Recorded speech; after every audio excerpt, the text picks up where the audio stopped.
Oi, pessoal, tudo bom? Tô eu aqui mais uma vez. A gente agora vai estudar sobre um conto que tem um delicioso título autoexplicativo, O Véu. E é outro conto com um subtítulo. O subtítulo é Memórias de um Estudante. Memórias pressupõe primeira pessoa. Então, realmente, o conto é em primeira pessoa. Um jovem estudante de medicina que foi reprovado está revoltadíssimo com seus lentes. Lembrando que lentes é professor, né? Que chique. E ele falou: vou para minha vila, em São Paulo, lugar do meu nascimento, para escrever contra esses professores. Então, ele vai contando. Quando ele entra para viajar, ele vê duas mulheres, uma alta, poderosa, magra, estilosa, aristocrática, e uma baixa, atarracada, gordona. Meu Deus, é sempre isso, né? Então ele fica encantado reparando essa antítese, reparando essas duas mulheres tão diferentes, a viagem toda. Eu vou ler para vocês o trecho que ele fala delas, tá? Muito bem. Na larga cara da morena úmida, de suor e salpicada do carvão da máquina, li como num livro aberto. Uma atividade pouca inteligência.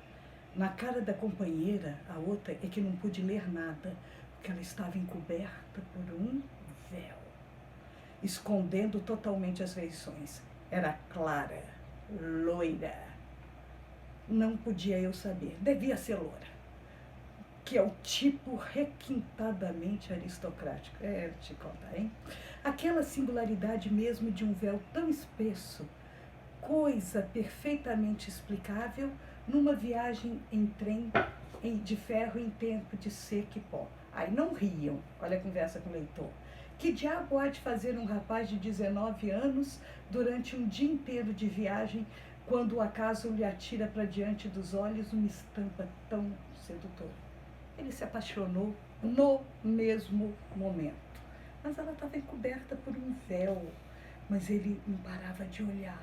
Ele ficava assim encantado. Tanto é que na hora que ele fica olhando, ele fica imaginando mulheres. Deve se chamar Laura, Matilde, Alicia, Lúcia, Aurora. Mas chegaram a São Paulo. E chegando a São Paulo, a vila que me perdoe, ele seguiu as mulheres. Seguiu as mulheres e foi até um casarão. Era um casarão assim muito chique, né? E ele diz o seguinte: foi procurar e lá morava a que estava com véu, era uma baronesa. Para encurtar razões, escrevi um dia à baronesa e mandei-lhe a carta. Nessa tarde recebi um cartão dela com sentido que eu lhe fosse beijar a mão, porque ele todo dia ia na frente da casa e na frente da casa. Entrei na sua casa, transportado de júbilo e já com prólogo do meu livro feito para lhe mostrar, porque ele escreveu um livro sobre o que ele estava sentindo e sobre ela, né? E aí eu já tinha antíteses medonhas, quadros terríveis em que a dúvida se divertia a queimar um pobre coração. Notem que aqui tem uma metalinguagem, né? Ele está falando como que ele está escrevendo esse livro. E por isso, sobre isso, salpicos de oponopax, que era o aroma em voga, que seria um perfume, e uns sonhos ideais cheios de coisas mansas e doces melodias. E era só imaginar o brilho dos seus olhos lânguidos quando me dissesse entusiasmado e feliz. Como é belo, como ele se acha, né? Fizeram-me esperar numa sala em que ocupava a principal parede um barbaças com decorado.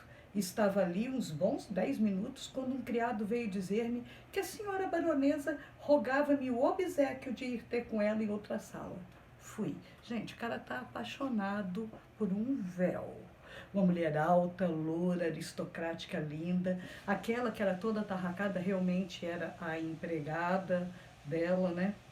Estava de pé e veio receber-me sorrindo, com tristeza e talvez com um pouco de ironia. Ai de mim, por que tirara ela o longo véu piedoso? Era velha a baronesa, velha e feia, mas bem velha e bem feia. Ele que está falando assim. Fiquei atônito, tendo a estupidez de deixar transparecer na fisionomia a minha amarga decepção. E ela, para vingar-se daquele imperdoável movimento, deixou-me logo cair no ouvido estas palavras agudas como punhais. Meu menino, não se canse jamais de seguir mulheres que usarem véus muito espessos.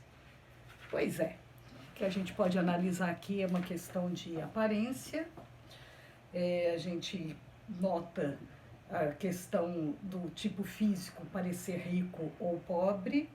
Vemos a questão, como eu falei, metalinguística, porque ele fala que está escrevendo um livro sobre isso.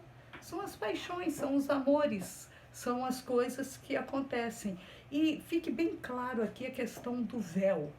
Véu cobre, um véu cobre, né? Te dá um mistério.